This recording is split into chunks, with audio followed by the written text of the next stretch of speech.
चलिए जानते हैं दिल्ली की 25 बड़ी खबरों को सिर्फ 10 मिनट में। लेकिन उससे पहले वीडियो को लाइक और चैनल को सब्सक्राइब जरूर करें। दिल्ली के नरेला इलाके में केबल फैक्ट्री में लगी भीषण आग। दिल्ली के नरेला औद्योगिक क्षेत्र में रविवार सुबह एक केबल फैक्ट्री में भीषण आग लग गई। फैक्ट्री की ऊपरी मंजिल पर आग तेजी से फैल गई, जिससे इलाके में अफरा तफरी मच गई।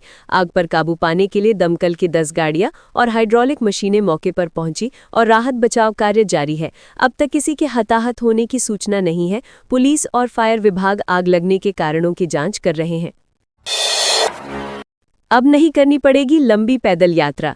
दिल्ली के न्यू अशोक नगर में नमो भारत और मेट्रो स्टेशन को जोड़ने वाला फुटओवर ब्रिज यात्रियों के लिए खोल दिया गया है। इससे लोगों को अब लंबी पैदल दूरी तय नहीं करनी पड़ेगी।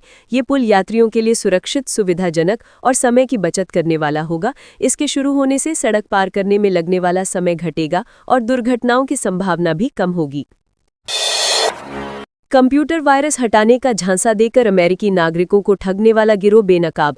दिल्ली पुलिस ने अमेरिकी नागरिकों को कंप्यूटर वायरस हटाने के नाम पर ठगने वाले गिरोह का भंडाफोड़ किया है। पुलिस ने 5 आरोपियों को गिरफ्तार कर उनके पास से लैपटॉप, मोबाइल और अन्य उपकरण जब्त किए हैं। ये गिरोह फोन और ईमेल के माध्यम से लोगों को वायरस का डर दिखाकर ऑनलाइन पेमेंट के जरिए पैसे वसूलता था। जांच में पता चला कि गिरोह विदेशी कॉल सेंटर के जरिए ये धोखाधड़ी करता था। दिल्ली एनसीआर में सांसों पर संकट, कई इलाकों में AQI 400 से पार। दिल्ली एनसीआर में वायु गुणवत्ता बेहद खराब स्तर पर पहुंच गई है। कई इलाकों में AQI 400 से भी पार चला गया है, जिससे लोगों को सांस लेने में दिक्कत हो रही है। बढ़ते प्रदूषण के खिलाफ नागरिक संगठन वॉरियर मॉम्स और माई राइट टू ब्रीथ ने आज इंडिया गेट पर प्रदर्शन की घोषणा की है। सोशल मीडिया पर हेल्प अस ब्रीथ अभियान चलाया जा रहा है और सरकार से तत्काल उपायों की मांग की जा रही है। दिल्ली निगम बना रहा फूड कार्ट योजना। दिल्ली नगर निगम ने हर वार्ड में 5 मिनी फूड कार्ट लगाने की योजना बनाई है। इससे स्थानीय लोगों को रोजगार मिलेगा और नागरिकों को स्वच्छ तैयार भोजन आसानी से उपलब्ध होगा। योजना के तहत फूड वैन को केवल 15 मिनट तक एक स्थान पर रुकने की अनुमति होगी और वे केवल अपने वार्ड में ही संचालित होंगी। MCD स्वच्छता और खाद्य सुरक्षा के मानकों का पालन सुनिश्चित करेगी। अमेरिकी रैपर के कॉन्सर्ट से दिल्ली में यातायात रहेगा प्रभावित। अमेरिकी रैपर एकॉन के लाइव म्यूजिक कॉन्सर्ट और सुप्रीम कोर्ट बार एसोसिएशन के टॉक शो के कारण रविवार को दिल्ली के कई इलाकों में ट्रैफिक प्रभावित रहेगा। JLN स्टेडियम में शाम 5 बजे से रात 10 बजे तक होने वाले कार्यक्रम के चलते पुलिस ने स्टेडियम मार्ग, लोधी रोड और आसपास के इलाकों में डायवर्जन लागू किए हैं।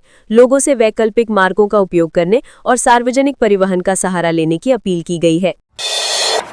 दिल्ली चिड़ियाघर में फिर लौटी रौनक। 2 महीने बाद दिल्ली चिड़ियाघर एक बार फिर पर्यटकों के लिए खोल दिया गया है। पहले ही दिन करीब 8000 से अधिक लोगों ने यहां भ्रमण किया, जिनमें बड़ी संख्या में स्कूली बच्चे भी शामिल रहे। चिड़ियाघर में अब ऑनलाइन टिकट बुकिंग की सुविधा शुरू की गई है। बर्ड फ्लू के खतरे के कारण इसे अस्थायी रूप से बंद कर दिया गया था। अब सभी जांच रिपोर्टें नेगेटिव आने के बाद इसे फिर से खोल दिया गया है। दिल्ली में कुत्तों का आतंक, 3 साल में 4 गुना बढ़े मामले। दिल्ली में आवारा कुत्तों के काटने के मामले लगातार बढ़ रहे हैं। आंकड़ों के अनुसार पिछले 3 वर्षों में ऐसे मामलों की संख्या करीब 4 गुना तक बढ़ गई है। MCD के अधिकारियों ने माना कि नसबंदी की रफ्तार धीमी होने से स्थिति गंभीर हो गई है। विशेषज्ञों का कहना है कि यह अब सार्वजनिक स्वास्थ्य के लिए बड़ा खतरा बनता जा रहा है। नागरिकों ने सख्त नियंत्रण और प्रभावी नीति की मांग की है। दिल्ली MCD की अंडरग्राउंड पार्किंग खतरे से खाली नहीं। मध्य दिल्ली में MCD की भूमिगत पार्किंगें अब खतरे का केंद्र बन चुकी हैं। चर्च मिशन रोड पर एक व्यक्ति नाले में गिरकर घायल हो गया, जबकि लोकनायक अस्पताल के सामने की पार्किंग में गंदगी, अंधेरा और असामाजिक तत्वों का जमावड़ा है। लोगों ने MCD पर लापरवाही का आरोप लगाया है। MCD प्रवक्ता ने आश्वासन दिया है कि निरीक्षण कर जल्द सफाई और सुरक्षा के उपाय किए जाएंगे। दिल्ली IGI एयरपोर्ट पर तकनीकी खराबी से 800 उड़ानें प्रभावित। दिल्ली के इंदिरा गांधी अंतर्राष्ट्रीय हवाई अड्डे के एयर ट्रैफिक कंट्रोल सिस्टम में आई तकनीकी खराबी के कारण शुक्रवार रात से शनिवार शाम तक उड़ानों में भारी अव्यवस्था रही। लगभग 800 उड़ानें प्रभावित हुईं, जिनमें 75% प्रस्थान वाली उड़ानें देरी से रवाना हुईं। आगमन उड़ानों में धीरे धीरे सुधार देखा गया। नागरिक उड्डयन मंत्रालय ने तकनीकी खामी का विश्लेषण करने और सिस्टम को भविष्य में मजबूत करने के निर्देश दिए हैं। यात्रियों को चेक इन और समय परिवर्तन से परेशानी झेलनी पड़ी। सुप्रीम कोर्ट बार एसोसिएशन के कार्यक्रम से ये रूट रहेंगे प्रभावित। रविवार को सुप्रीम कोर्ट बार एसोसिएशन के कार्यक्रम के चलते नई दिल्ली में यातायात आंशिक रूप से बाधित रहेगा।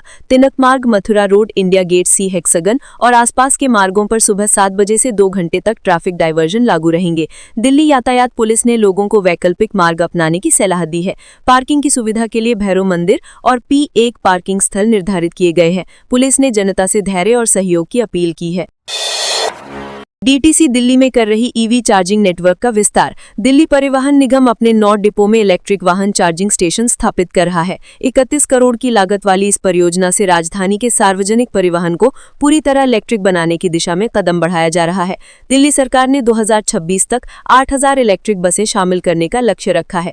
चार्जिंग नेटवर्क विस्तार से बसों के संचालन और रखरखाव में सुगमता बढ़ेगी तथा प्रदूषण नियंत्रण में भी मदद मिलेगी। दिल्ली के इन इलाकों में डीडीए बेच रहा घर। दिल्ली विकास प्राधिकरण ने जन साधारण आवास योजना का दूसरा चरण शुरू किया है। पहले दिन ही रोहिणी, रामगढ़ कॉलोनी और शिवाजी मार्ग के सभी फ्लैट बुक हो गए। शुरुआती 24 घंटे में 1000 से अधिक आवेदकों ने घर खरीदे। उपराज्यपाल ने डीडीए के प्रयासों की प्रशंसा करते हुए कहा कि यह योजना आम नागरिकों के लिए घर के सपने को साकार करेगी। इस चरण में कुल 1500 फ्लैट उपलब्ध कराए गए हैं।